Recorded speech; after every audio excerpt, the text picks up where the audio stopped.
Tá ótimo. Então eu dei o título de transição energética e geopolítica.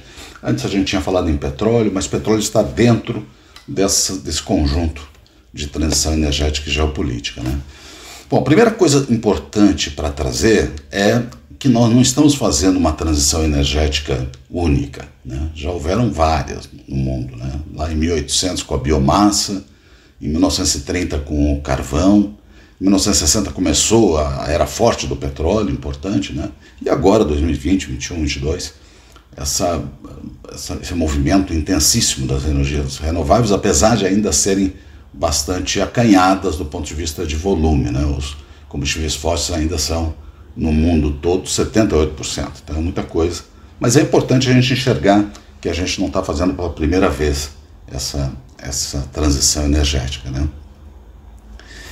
E aí existem pontos que são muito sensíveis e pouco discutidos, né? Um deles é a questão do que o petróleo produz de subprodutos, né? Não é só gasolina e diesel e querosene de aviação, é elemento, é base, é recurso para uma montanha de coisas, né, que se fazem no mundo hoje em dia, né? E o desafio dos renováveis, então, passa a ser não só a da energia de combustão, de movimentação, coisas dessa natureza, energia elétrica, mas também dos produtos e subprodutos que o petróleo atualmente permite produzir.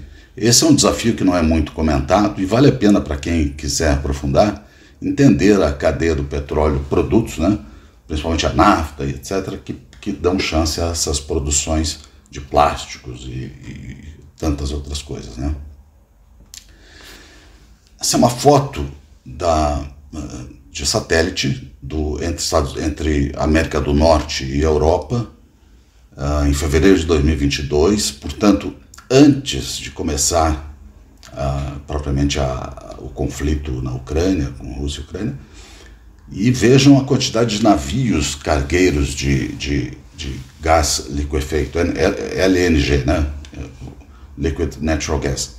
O gás, então, é criogenado, né? Ele é reduzido a temperatura para ele reduzir o volume em 600 vezes, e, portanto, cabe naquelas esferas, né? Aqueles navios com esferas, em volumes estupendos, que estão permitindo alimentar a Europa com o gás necessário na Europa. Então, nessa contagem, e depois subiu esse número, foi de 49 unidades simultaneamente de navios saindo dos Estados Unidos com gás criogênico para a Europa. É um volume estupendo, né? Isso por conta, em parte, do gasoduto que vem da Rússia para a Europa e que passa pela Ucrânia, que é o Nord Stream 1, né? E o outro que terminou em outubro e não ficou operacional, não teve licenciamento, que é o Nord Stream 2. Cada um deles dá mais de 100 milhões de metros cúbicos por dia. Quer dizer, a falta de um desses gasodutos, ou a redução, né, já precipitou a importação de gás vindo da América do Norte. Importantíssimo. Aqui são cálculos, mas depois eu vou mandar para vocês a apresentação, se dá uma olhadinha. São os volumes e comparados para mostrar a quantidade de navios necessários para substituir o gás russo, né, bombeado, comprimido por gasodutos, que é 40% do total que a Europa utiliza, né, uma montanha de gás. Mas é interessante olhar, e a gente está olhando a Europa, está olhando os Estados Unidos, o Brasil, obviamente, também é super relevante nisso tudo, mas entendendo os grandes volumes de energia, né, vamos chamar assim, né? Então vejam que a comunidade europeia, né, importa da Rússia cerca de 400 milhões de metros cúbicos por dia de gás, né? Para lembrar que o Brasil produz cerca de 140, 150 milhões de metros cúbicos por dia, dos quais 40, 50 são reinjetados, uma parte também é usada para os próprios equipamentos nos FPSOs, nos sistemas de produção. O que seria disponível para remeter para a produção em terra, né, vamos chamar assim, cerca de 60, 70 milhões de metros cúbicos por dia. Nós estamos falando de 400 milhões de metros cúbicos por dia, portanto um volume estupendo, né? E vem de vários locais, né, e desemboca em vários países também. Como é que hoje existe esse tráfego, vamos chamar assim, do gás, né? Tanto por gasodutos como por LNG, como a gente falou, os navios criogênicos, né? O que vem da Rússia para a Europa, né? O maior é a Rússia, o maior fornecedor é a Rússia, e vejam que pelos dutos, né, vem cerca de 80% da quantidade, 70%, 80%. Dos Estados Unidos, a capacidade do LNG é que é importante falar. Mas eu queria chamar a atenção, esse gráfico é importante para nós pensarmos, é a questão dos outros países, principalmente os países do norte da África, né? Os países do norte da África, eles são hoje, entre aspas, a bola da vez para importar via dutos o gás vindo de outros locais para a Europa, né? Então, Algéria, etc., são países que estão sendo muito olhados para esse tipo de substituição. Continuando ainda nesse tema, porque ele é muito relevante, ele vai mexer com o mundo, né? Ele vai mexer com a geopolítica, ele vai trazer novas configurações, né? Fazendo a Rússia se aproximar da China e da Índia, né? Fazendo com que os Estados Unidos se aproximem muito mais da Europa, mas ao mesmo tempo os custos não estão resolvidos, porque obviamente o custo do gás liquefeito ele é muito mais alto do que o gás comprimido por dutos, né? Então hoje a Rússia, a Europa depende de 40% do gás vindo da Rússia, né? Que é uma coisa importantíssima, né? Bom, vocês viram que o custo normal de um transporte de gás liquefeito era de $273 mil, né? Hoje ele é de menos 750. Menos 750, quer dizer, está sendo subsidiado, entre aspas, não sei como é que a gente pode chamar isso, de tal forma que alguma coisa não tá correta. E obviamente isso vai trazer consequências, né?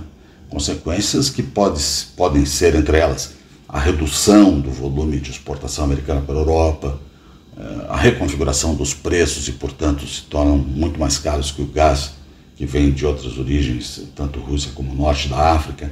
Então, é um problemaço que vai acontecer. Como é que se aguenta com preços menores do que os preços naturais, né? Esse é o gráfico mais importante que eu diria que nós temos, né? É um gráfico de 2021 só para Estados Unidos, não vi um gráfico desse para o mundo, né? Ele é a energia consumida estimada nos Estados Unidos. Não vamos nos preocupar muito com os valores, os percentuais, mas o que é importante olhar esse gráfico é a distribuição conceitual das energias, né? Então, de um lado, do lado esquerdo, aqui nós temos solar, nuclear, né? Hidro, ventos, eólica, geotérmica, gás natural, né? Os Estados Unidos é bastante forte, o carvão, a biomassa e o petróleo, né? Então, essas são as energias primárias e fala-se muito na energia elétrica, né? A energia elétrica é uma energia derivada. Ela existe porque alguma energia primária a abastece para depois ela então alimentar aplicações. No caso aqui as aplicações são residencial, comercial, industrial e transporte. Então vejam, a eletricidade ela se coloca numa parte, num acumulador de energia, né? E recebe energia às fontes. Por isso que se fala muito, né? Quanto mais verde, quanto não é tão verde, quer dizer, a composição dessa energia elétrica. A mesma coisa, e que se fala tão pouquinho, eu que coloquei esse hidrogênio, não está no gráfico original, o hidrogênio também não é uma energia primária, ele não nasce energia primária, né? Ele é alimentado por alguma transformação energética de alguma energia primária. Então ele se coloca, de certa forma, conceitualmente próximo da energia elétrica, mas ele tem aplicações às vezes diretas, etc. O que é interessante olhar nesse gráfico, né? Primeiro, no caso dos Estados Unidos, a diversificação ou a diversidade das energias é um ponto muito positivo, né? No Brasil, se a gente tivesse um gráfico desse, quem sabe tem, eu nunca achei, né? A hidro é muito forte, né? Só que a hidro, a solar e a eólica, por exemplo, né? Elas são energias que têm influenciadores imprevisíveis, né? Então, essas energias renováveis, elas são importantes Mas usadas como primeira opção, elas têm o risco de trazer alguma instabilidade, né? Sempre, não, se tiver mecanismos de acumulação, se tiver, né, como chama entre aspas, um bom excesso, tudo isso estaria tratado. Mas parece que sempre energia no mundo é um caso de quase falta o tempo todo, né? Você não tem excesso, até porque o preço do excesso é muito caro para quem produz. Então, está sempre na beirinha da demanda, né? Enfim, vejam que nos Estados Unidos, por exemplo, e é um caso de exemplo apenas, né, o gás natural é extremamente importante, né, 31% da matriz completa, né, o petróleo 35% e o carvão 10%. Se você somar 35 com 10, 45, mais 30, 70%, né, mais de 70% ainda são combustíveis fósseis nos Estados Unidos. Bom, isso então é para mostrar a diagramação, né, das energias fontes com as aplicações, contendo a energia elétrica como acumulador, o hidrogênio como um acumulador não exatamente igual à energia elétrica, mas também com energias secundárias, vamos chamar, consequentes. Bom, vamos continuar, né? Qual é a composição da energia na Europa? Na Europa tem-se o gás, ainda o mais importante fonte, né? O carvão em segundo lugar, hidro. Vejam que a hidro é muito importante, e a Noruega, por exemplo, é muito forte em hidro, a gente vai ver no gráfico seguinte, e ainda as outras energias, né, tanto solar como... Isso é para power generation só, tá, gente? Não é o mesmo conceito dessas aplicações aqui. Essas aplicações aqui são totais, energia total. Aqui a gente está falando só de power, né? Então o gás e o carvão são os dois principais na Europa, né? E também para power, né? Vejam os países, país por país, né?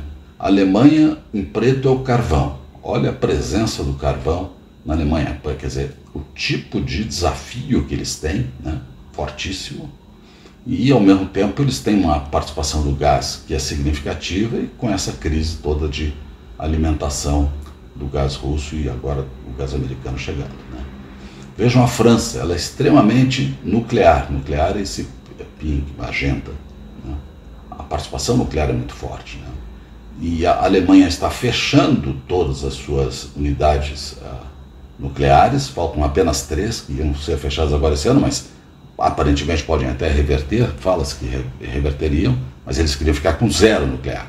Já a França é o contrário, ela está aumentando o nuclear, né? Países vizinhos, completamente vizinhos, de porta, né? E com conceitos e visões tão distintos, né? Conceitos distintos. Veja que UK ainda tem uma participação de gás bastante importante, né? A Espanha e a Itália mais ainda, né? A Polônia com um tamanho muito menor em termos econômicos, mas a importância do carvão na Polônia, né? Super importante. E a Noruega com a hidro, né? Hidro na Noruega é uma grande participação. Não, o Brasil não chega a isso tudo, o Brasil acho que são 70%, coisa parecida, de hidro hoje em dia, né? Então, olhar essa diversidade toda, né, de composição das energias dos diversos países, né, especialmente na Europa, né, claro, que se comparam, né, essas economias muito mais com o Brasil, né, é interessante, né? Bom, aqui eu trouxe um extrato para a gente comparar o Brasil, né? E aí a gente está falando aqui quem são os dominantes, quem são as energias dominantes por país, né? Então, nos Estados Unidos a gente tem aqui óleo, né? Vejam que é importante, 31.000 kWh, né?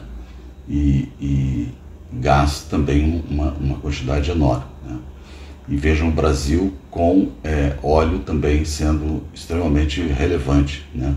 No seu perfil completo. Obviamente que o volume americano, né, falando em petróleo, né, os Estados Unidos consomem 20 milhões de barris por dia de óleo, né, dos quais eles produzem hoje 12 ou 13, eles cresceram bastante, estavam em 8, 9, acho que 12, 13, eu não sei se já subiu até para mais, 16 ou mais. E importam o restante, né, e isso flutua bastante, varia bastante, de um mundo que consome 100 milhões de barris por dia. Então eles são 20 milhões de 100 milhões. O Brasil produz cerca de 3, né, e alguma coisa, milhões, consome um pouquinho menos, consegue exportar até. A gente estava exportando 1 milhão de barris nesses tempos passados para a China, especialmente para a China. Obviamente que isso muda bastante, mas nós importamos produtos derivados. Nós importamos 400 ou 500 mil barris equivalentes de diesel e gasolina, e é dos Estados Unidos que vem, né? Então, essa equação toda, o mundo faz trading, né? Ninguém tem que produzir tudo que consome, né? É bom até você ter esse tráfego de ida e vinda, porque não tudo, um pedaço, né? Quer dizer, 10, 15, 20%, sei lá, para você ter também contingência, né? Porque se você tiver um problema nacional de refino, né, por alguma questão qualquer, que eu não sei qual poderia ser, você tem já um sistema funcionando de importação que você pode aumentar e pode fazer contingências. Então, importar tem seu valor estratégico, né? Obviamente que se você produz, você não quer importar 80%, você quer importar 10, 15, né, 20%. Pois é, essa é uma discussão pesada. A Paraskova, ela é uma escritora importante da oilprice.com, né? E num dos artigos ela trouxe essa visão de que o petróleo será ainda dominante nos Estados Unidos, que é um enorme mercado, né, em 2050. Né? Aqui começa a gente mostrar alguma coisa que tem controvérsias, tem visões distintas, né? Se você olhar para aquela agência internacional de energia, né, eles dizem que não, que em 2050 haverá uma redução para 30 milhões de barris, ao invés de 100 milhões que a gente consome hoje no mundo, né?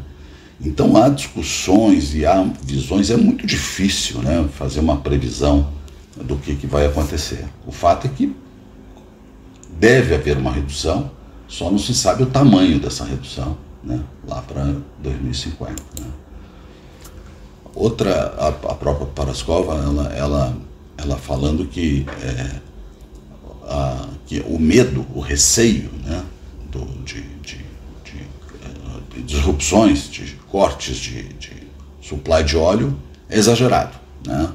Que tem óleo disponível sobrando, os países podem aumentar sua produção, e Arábia Saudita, etc., e logo equilibrar, né, essa demanda de 100 milhões de barris por dia, que às vezes vai para um pouquinho mais de 100, às vezes cai um pouquinho de 100, 99, 98, mas em torno de 100 milhões de barris por dia. Então, agora, com os conflitos e com os bloqueios, né, de óleo russo e com as dificuldades, né, quer dizer, a Venezuela não conseguindo também exporta parece que de forma clandestina, não se sabe bem como é que é, Irã também passando as barreiras comerciais que os Estados Unidos impõem, né? Então, essa equação, ela é uma equação com a geopolítica do petróleo muito complexa.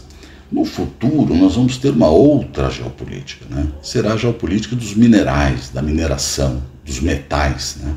Que é uma geopolítica completamente distinta do petróleo, né? Porque o petróleo ele tem a característica de não ser, normalmente, né, não ser produzido completamente onde ele é consumido, né? Veja a Europa, por exemplo. Já os metais, eles têm características mais regionais. Será que eu estou falando a verdade? Nós vamos ver um gráfico daqui a pouquinho que vai mostrar isso com detalhe, né? Bom, eu queria chamar a atenção da sustentabilidade das energias, né? O quanto é sustentável, por exemplo, a energia solar, né? Você tem minerais como prata, cobre, níquel, cádmio, que são necessários para construir painéis, baterias, né? E eles têm uma mineração, né, bastante intensa. A mineração desses metais é normalmente uma mineração complexa, né, que demanda bastante ação junto à natureza, né? A energia dos ventos, a eólica, a mesma coisa, né? Precisa para construir aquelas torres, né? Precisa de aço, concreto, fibra, enfim, uma série de coisas que também tem. E aí os anti-renewables, né, vamos chamar assim, falam que tem problema também com os pássaros, né, e também com os animais todos, né, os animais marítimos também. Enfim, aí começam também as discordâncias e vamos chamar, brigas. Mas não só a construção, mas também a destinação dos resíduos, né? Então, o que é importante olhar, né? é olhar o processo end-to-end process, né? do comecinho até o final, quer dizer, desde a mineração, da escolha dos metais, da transformação dos metais em parte útil, né? Na configuração, na conformação deles, depois nas construções, na operação e depois no descarte, né? No descarte, nos dejetos, nos debris, né? Tem que se olhar esse sistema complexo para falar se é sustentável ou não é sustentável, né? Não é só o carro elétrico, né? Só o momento de colocar o carro na tomada e ele sair andando, e aquilo é uma maravilha, mas e o restante do processo, que é 20 vezes maior do que só essa fase da operação. Então, a mesma coisa é o nuclear, né? O nuclear tem a percepção de risco, né? É uma percepção, muita gente diz que o risco é baixíssimo, mas o impacto, caso ocorra algum sinistro, é de tamanho gigantesco. Então, risco e impacto são coisas distintas, né? Então, ele parece que ele tem também o waste, como é que joga o material utilizado, né? O descarte, né, do material nuclear. Então, o nuclear tem isso também, mas ele é considerado por muitos energia limpa, né? E segura, por outros não é nem limpa nem segura. Então vejam as contradições, né? E como são aí também as torcidas. Não pode ser time de futebol, tem que ser racional, né? A gente tem que trabalhar em cima de dados, fatos e tranquilidade, né? Porque senão vai virar uma guerra, e é o pior dos mundos para o mundo. São guerras, né, nesse aspecto de conceito e aplicação, porque aí a geopolítica fica efervescente, fica conflituosa, e tudo isso não é bom, né? A mesma coisa aí para biomassa, a mesma coisa para hidrogênio, né? Tem as críticas todas. Da onde vem hidrogênio, né? Se ele vem de fontes mais limpas, então o hidrogênio pode ser bom ou ruim, de acordo com o que se possa imaginar, né? Por exemplo, aqui os preços dos metais de bateria, né? Vejam que interessante, né? O carbonato de lítio, né, que é muito utilizado, cresce de uma forma exponencial, né? Exponencial. E aí, né, isso é do Blasi, que é daquela Agência Internacional de Energia, né? Ele é assessor do presidente, do diretor-geral. Ele diz o seguinte, ele diz, olha, eu não sei se é bom ou ruim os preços crescerem tanto, né? Por um lado, se cresce muito, você viabiliza produzir o petróleo que você tem, você monetiza o petróleo que já está descoberto ou em descobrimento, etc., em desenvolvimento.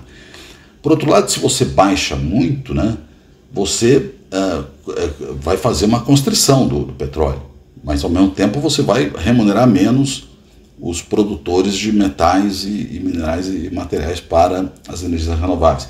Então, quer dizer, onde é que está o ponto de equilíbrio e como é que isso tudo vai acontecer? Hoje tem carência, né, de metais, tanto é que tem fila para a fabricação de baterias, para a fabricação de pás, tem alguma restrição de supply chain, né? Mas isso vai mudando ao longo do tempo e, obviamente, os investimentos são muito pesados e podem ser muito significativos. Desculpe ali, o traço saiu em cima do nome da Halliburton CEO, mas era para sair embaixo. Isso em dezembro de 2021, ontem, né? Numa reunião que teve do World Petroleum Congress em Houston, né? O CEO da Halliburton disse o seguinte: pela primeira vez em um longo tempo, né, nós está vendo o comprador correndo atrás do barril de óleo, né? Exatamente o oposto que a gente teve agora, um pouquinho antes, né, do barril de óleo correndo atrás do comprador, né? Era um mercado ofertante, agora é um mercado demandante, né? Nessa mesma reunião, o CEO da Total Energies, a antiga Total francesa, né, ele disse o seguinte, né, veja que interessante, o resultado prolongado, né, o período prolongado de preços elevados de combustíveis, como a gente está hoje, mais de $100 por barril Brent, né, podem, vamos chamar assim, desafiar, né, o desenvolvimento, podem, de energias renováveis. Aqui foi os três CEOs da ExxonMobil, da Chevron e da Saudi Aramco. Eles disseram o seguinte, né, a demanda por produtos de petróleo, né, a demanda estará forte por muitos anos, né, e as energias renováveis, né, o supply de energias renováveis, não são ainda suficientes para fazer uma substituição, né? uma compensação, né? Então, eles acreditam, esses três, em 2021, dezembro, nessa reunião do World Petroleum Congress, de que ainda as energias renováveis, né, elas não têm força ainda para fazer, vamos chamar assim, comparação ou deslocar a demanda de óleo, né, no mundo, né. Aqui uma colocação bastante ousada, né? Alguns acreditam que seja agressiva, outros apenas ousada, enfim, cada um faz a interpretação que convém ou que entende, né? A pergunta do José: que transição? Estão falando em transição? Que transição? Não estou vendo transição nenhuma. É muito interessante, né? E ele diz o seguinte: por quê, né? Porque apesar de que as energias renováveis estão crescendo, né, a energia do mundo completo está crescendo muito mais rapidamente, né? E faz sentido, né? Porque a população cresce, não está crescendo tanto como cresceu, mas está crescendo, né? E basicamente a qualidade de vida também das pessoas está crescendo e, portanto, o uso da energia, né? As pessoas hoje já começam a ter demandas domiciliares e tal, que não abrem mais mão, e outras pessoas estão alcançando níveis, né, de qualidade, e isso aumenta barbaramente o consumo de energia. Então, essa equação, né, dos renováveis com o aumento da energia total é uma equação bastante interessante. Quais são as companhias, né, que estão investindo mais em renováveis? E as companhias de óleo e gás, né, que estão mais presentes no renovável. Tem o primeiro grupo, que é da BP e da Equinor. Equinor é a antiga estatal da Noruega, né? São duas companhias que têm tido presença no score desse ranking aqui, 5, né? E outras ali também. A Shell, por exemplo, ela está, mas ela não é considerada tão forte nos investimentos renováveis. Ela estaria no número 4, né? Junto com a Total também, francesa, né? Já a Exxon, e aí pasme, né? Isso é de 2021, dezembro. Olha como muda o mundo, né? De janeiro a dezembro de 2021. A Exxon ontem, né, publicou uma visão de que vai aplicar uma enormidade do seu capex em energias renováveis. Ela está mudando de posição completamente. Já vai sair do ranking aí de baixo lá para outra posição, que eu não sei qual é. Então, a dinâmica disso é muito grande, né? Aí você diz: cadê a Petrobras, hein, que é grande? Não, a Petrobras, por conta da dívida, isso é uma interpretação, tá, gente? Pode ser diferente para outras pessoas. Por conta da dívida de 160 bilhões de dólares que ela chegou a atingir, hoje já está com 60, ela focou em reduzir a dívida e não se ateve a fazer aplicações de dinheiro e de recursos em energia renovável. Mas parece que ela começa agora a olhar isso com mais cuidado, e obviamente vai ter que olhar, porque não pode simplesmente esquecer que existe esse tema. Então a gente pode esperar alguma coisa esse ano aí, de algum anúncio de algum percentual de investimento também em renováveis. Bom, investimento em transição energética, né? O azul claro é renováveis e o azul escuro é em não renováveis, né? Vejam a China. A China é um total de 266 bilhões de dólares em 2021. Estados Unidos, 114. Né? Investimento em transição energética, chamado. É um conceito, é uma equação, eu não conheço o que está por dentro dela, trazendo apenas o produto, né, o gráfico, né? Mas vejo a China com toda aquilo que a gente supõe que não seja, né, que tem poluição alta, que tem toda aquela, mas está investindo o dobro do que os Estados Unidos está, mais do que o dobro do que os Estados Unidos está investindo. Né? Os Estados Unidos é um monstro no país. Vejam que interessante isso, né? Então, há movimentos que a gente não consegue enxergar completamente e que logo vão trazer mudanças e até, quem sabe, disrupções aí, né, do ponto de vista tecnológico ou de fontes de energia. Bom, as companhias de petróleo, elas estão reagindo, né? Como a gente falou antes lá um pouquinho, né, algumas estão transformando, trocando até de nome, né?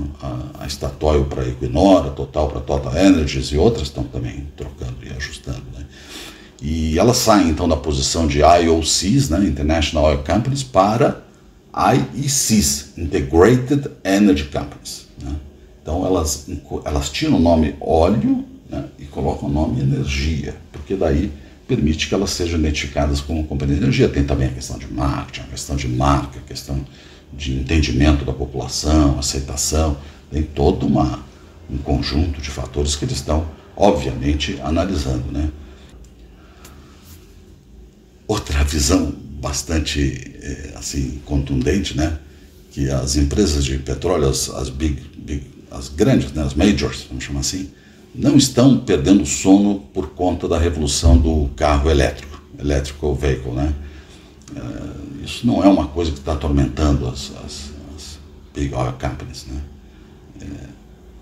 Eles entendem ainda que isso é fevereiro de 2022, né? Portanto, 2 meses e pouquinho atrás, né? Que as vendas de carros elétricos, né,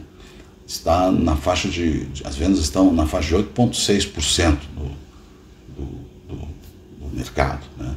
O que teoricamente, já foi 2,5%. Vejam que 2,5% em 2019 e 8,6% agora, eu discordo um pouquinho dele, tem uma tendência de crescimento. Agora, como é que isso vai acontecer, né? Então, ele entende que ainda serão décadas, né, para que haja realmente impacto da revolução, né, de carros elétricos no mundo, né? Bom, esse gráfico, quem sabe, seja o segundo mais intrigante. O primeiro é aquele das energias dos Estados Unidos, para olhar a distribuição. Esse é dos metais, né? Como é que os metais estão no mundo, né? Vejam, do lado esquerdo, né, tem aqui onde os metais são produzidos. Então, copper, níquel, cobalto, né, terras raras, lítio, né, que há até alguma distribuição, né? Você tem Chile, é muito importante aqui no cobre, né? Indonésia é importante no níquel, cobalto é importante, o Congo é importante, né? A China é forte em terras raras, né? E a Austrália no lítio é muito importante. E do lado direito do gráfico, né, onde esses metais, né, são processados, são preparados, portanto, para aplicações industriais, né? Aí a figura muda muito, né? China 40%, China 65%, China. Aí a China passa a ser dominante. Essa é a grande questão. A geopolítica vai ser trocada do óleo e gás, né, principalmente do óleo, com transportes, com influência nos grandes reservatórios mundiais, lá de Arábia Saudita, etc., Irã, questão de Irã, Iraque e tal, para uma outra geopolítica, né? Uma geopolítica de dependência, vamos chamar assim, da fabricação dos metais, se realmente nós tivermos essa transição rápida, mais rápida, e não der tempo dos países absorverem esse processamento de metais. Se continuar com esse domínio, nós teremos outros tipos de problema, né? Imagina se a China diz, não vou fornecer terras raras para... Opa, nós vamos ter problemas seríssimos com energia renovável em muitos países, né, em fabricação. Então, esse é um ponto central, a nova geopolítica dos metais, substituindo a geopolítica de décadas de óleo, né, direcionadas pelo óleo, né, e que faziam as decisões serem de um tipo, né, com decisões militares, estratégicas, de ajuda financeira, de investimentos locais, e etc. Muda-se bastante essa configuração. Olha que interessante, né? Abril 7 de 2022, portanto, esses dias aí passados, né? A Grã-Bretanha, ela planeja o nuclear e turbinas offshore, né, para criar mais independência de energia, né? Então não era uma coisa que estava no foco, né, britânico, né? E como está na França, por exemplo, que é clara a visão de que nuclear é a solução para eles, e que é exatamente oposto a, como a gente falou, da Alemanha. Mas a Inglaterra, a Grã-Bretanha, começa a olhar, né, nuclear novamente, e ela está recusando ter dependência de gás, especialmente russo, óleo de fora. Ela sentiu, ela entendeu e aí é uma visão deles, né, que ter dependência num mundo como esse, eles já saíram da Comunidade Europeia, né, então para eles isso se tornou um ponto de honra, aí, se tornar independente de energia. Eu acho muito complicado se tornar independente de energia, né, é difícil fazer tudo de tudo, e sempre essa dependência, esse trading internacional, e agora dos metais, né, ele é meio, quase que não tem saída para isso, né, mas, enfim, é uma visão britânica, né. Bom, vejam as contradições, né, como são as contradições. 31 de março de 2022, né, o Kay Bond falou o seguinte, né, a energia, em preto aqui, gente, é energias fósseis, em azul a nuclear e hidro, e em verde as renováveis. Olha a visão que ele traz, né, para... ele tá ligando isso, né, ao conflito Rússia-Ucrânia, né, e acelerando, teoricamente, o fim da energia fóssil, né. Olha a dimensão de mudança, né, aqui 2022, aqui estou com dificuldade aqui, porque tem a figurinha aqui, mas 2015, 2010, deve ser 2020 aqui, portanto, estaríamos no pico decrescendo. E olha o tamanho do crescimento para 2050 das energias renováveis. Mesmo assim, né, se a gente está falando aqui das fósseis, petróleo, óleo e gás mais carvão, né, nós temos uma redução para praticamente a metade em 2050 das energias fósseis, né. É uma visão baseada na BP, dados da BP, né, que não é uma empresa qualquer, né, a grande British Petroleum, e ela anualmente ela produz dados, né, como outras companhias também, mas são dados muito confiáveis, né, a BP sempre traz dados confiáveis. Isso é uma projeção, obviamente, isso não são dados reais, são predições, né, do que pode acontecer com as energias fósseis e as renováveis. Vejam que a nuclear e hidro não tem uma variação muito significativa, né, o que tem mesmo é fósseis com renováveis, visão da BP. Bom, chegando aqui aos comentários finais, né? Então, o primeiro deles, né, que é importante, resumindo de tudo que a gente falou, né? A nuclear e o gás natural estão em grande debate na Europa, especialmente, né? São considerados esses dois limpos e seguros por muitas pessoas que defendem isso, e, entre aspas, sujo e inseguro por outros. Então, um conflito de ideias muito forte, né, na Alemanha, no retorno das unidades nucleares ou não. Aparentemente, a crise é tão forte que a tendência é, mesmo aqueles que acham que seja não limpa e insegura, aceitem isso como limpa e segura para poder sobreviver nos próximos invernos e na indústria consumindo energia de lá, né? Então, tanto a Alemanha como a França tem já definições que a gente falou, e essas discussões estão em pleno vapor, né? Vamos ver o que as decisões vão trazer aí para essas duas energias importantes, né? A segunda parte, e aí mexe com o Brasil significativamente, né? Nós temos aí reservas importantíssimas. Hoje o Brasil tem o quê? 10, 11, 12 bilhões de barris, né, de reservas provadas, né? E tem um potencial magnífico, né? O Cleveland Jones, da UERJ, né, fez uma estimativa de que o pré-sal pode trazer 170 ou até mais, ele diz, bilhões de barris de reservas, mas não é provado isso, né? A gente vai ter que cubar, vai ter que usar aqueles sistemas todos convencionados mundialmente para dizer que são reservas provadas.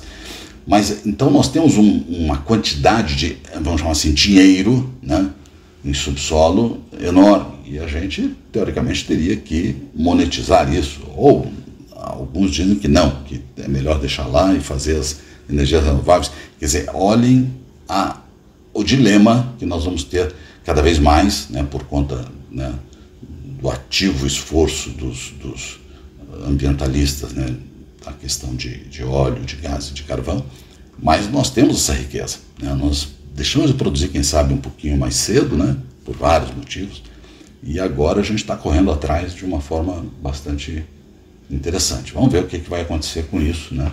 Especialmente o Brasil é um ponto importante aí dessa equação.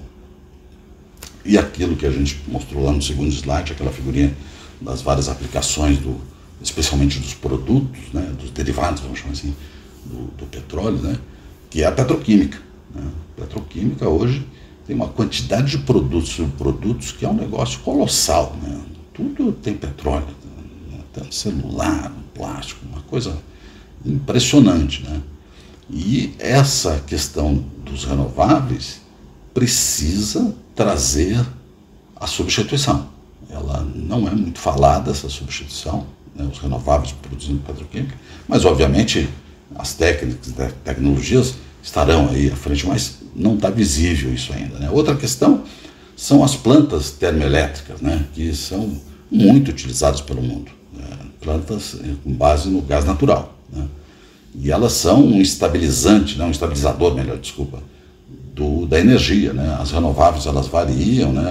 A eólica, a solar, e quem estabiliza muito bem é a energia do gás natural, queimando gás natural nas plantas térmicas. Então, também tem que se pensar quem é que vai fazer esse papel com baixa complexidade dos subprodutos, né? Da queima, como é o gás natural. Né? Então, tem que pensar tecnologicamente e comercialmente nessas substituições. Né? Bom, não há dúvida, obviamente a gente só não sabe como e quando, né, que novas tecnologias e processos estão chegando. Né? Mas tem uma questão da população mais vulnerável, né, aquela que não pode ser esquecida nessa transição, porque quando você chega na Europa e multiplica o preço por 3 ou 4 do aquecimento, você coloca muitas pessoas, na Europa também, em alguns países, né? Mas muito menos, obviamente, que em outros lugares, mas coloca pessoas em risco, né? Risco de sobrevivência, de saúde, de bem-estar, né? De qualidade de vida. Então, não pode esquecer isso. Essa confusão toda que a gente está vivendo, ela é boa porque faz a transformação, quer dizer, como é que isso funciona, né? Então, as energias deveriam ser sempre as mais baratas e muito disponíveis, o que não é verdade, né? E mesmo sendo fósseis, que a gente viveu 40, 50 anos com energias fósseis ou mais, e agora está rejeitando em 2 dias, né? Ué, como é que a gente faz? Não tem a outra ainda para substituir, é um problemaço, né? Então, a inclusão social tem essa dependência aí da disponibilidade e abundância das energias. Né? Bom, e aqui a gente vai para as conclusões para depois a gente poder, então, conversar um pouquinho, trocar ideias e tudo. Né? Quais são as conclusões principais? Né? Aparentemente, a exploração de óleo e gás não pode ser interrompida. Precisa haver reposição para sustentar a transição, né? Seja mais rápida ou seja menos rápida, pode haver uma questão de oferta, né, grande. Dizem que não, que as reservas são suficientes para X anos, X décadas, mas isso tudo onde, né? Porque as reservas onde? Na mão de quem?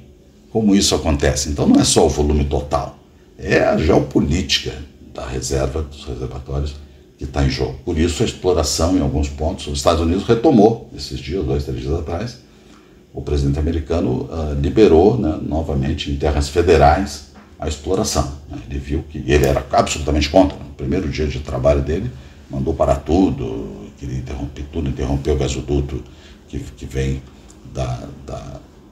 do Canadá, enfim. E aí agora estão voltando atrás um pouquinho, né? Os democratas repensaram essa questão americana, né? Outro ponto, segundo, é os custos verdadeiros das novas energias, né? No end-to-end process. O que a gente quer dizer? Os custos, inclusive os custos, vamos chamar assim, ambientais, né? Da mineração, que a gente já falou, da transformação dos metais, né? E também nos dejetos, debris, no rejeito de materiais utilizados, né? Tanto no nuclear, como de solar, como de eólica, especialmente essas 3 são desafiantes ainda, esses custos totais, né? É minha opinião, né? Isso é opinião, gente. O número 3, a gente precisa tomar um pouco de cuidado com os radicalismos na transição energética, né? Não é jogo de futebol, é um racional humano, né, social, que precisa ser trabalhado com uma certa tranquilidade, obviamente com realidade, com todas as... mas não pode ser alguma coisa radical, né? Porque senão a gente vai ter mais disrupções e mais problemas, mais faltas, preços mais altos. Mas isso é muito difícil, né? Então o próprio Instituto de Energia, o IEA, né, ele precisa também trabalhar esse lado do convencimento, da tranquilidade, para não criar mais turbulência nessa transição, né? E é verdade, 4, né? As disrupções, elas podem acontecer a qualquer momento, né? Especialmente da parte elétrica, né? Da acumulação de energia nas baterias, podem se tornar 1/100º de tamanho, ou com capacidade de 10, 15 vezes maior de armazenar energia. Quer dizer, isso só falando de bateria, mas tem também os metais, tem também tantas coisas, né, de tecnologia que estão acontecendo por aí, que a gente não sabe as pesquisas como estão acontecendo, e de repente elas podem trazer alguma configuração completamente nova e muitos menos anos do que se espera, termos uma transformação das energias no mundo, né? Concluindo, né, eu diria o seguinte, né, que nós precisamos de todas as energias. Hoje não adianta querer selecionar, eu quero essa, não quero aquela, nós precisamos de todas, né, porque a gente precisa de segurança energética, a gente precisa de diversificação, a gente não pode deixar aqueles que menos favorecidos, né, que tenham que pagar preços que sejam impagáveis para sobreviver de forma que sobreviviam antes, ou até, vamos chamar assim, desafiar, né, a qualidade de vida de muitas pessoas, né? Então é um ponto, vamos chamar assim, quase que sagrado esse, né? Nós precisamos de todas as energias, né?